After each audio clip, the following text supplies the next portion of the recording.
নবীজি বলেছেন, তোমাদের মধ্যে সেই ব্যক্তি উত্তম যে ব্যক্তি তার স্ত্রীদের কাছে উত্তম।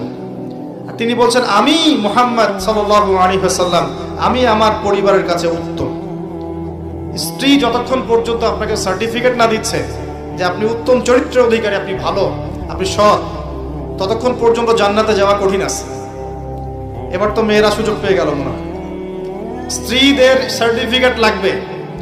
বাইরে ভালো থাকা সহজ, বাহিরের মানুষের সাথে ভালো মেলামেশা করা সহজ, বন্ধুদের সাথে, হ্যাঁ, তার কলিগদের সাথে, ওয়াজ মাহফিলে এসে, মসজিদে গিয়ে ভালো আচরণ করা সহজ।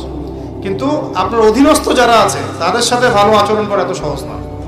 স্ত্রীর সার্টিফিকেটটা অনেক বেশি ইম্পর্টেন্ট। এই কারণে যাদের স্ত্রীরা সার্টিফিকেট দেয় যে আমার স্বামী ভালো, আমার স্বামী সৎ, আমার স্বামী দানশীল, আমার স্বামী ভালো চরিত্রের মানুষ, ইনশাআল্লাহ তাআলা এই ব্যক্তির জান্নাতে যাওয়া অনেক সহজ হয়ে যাবে।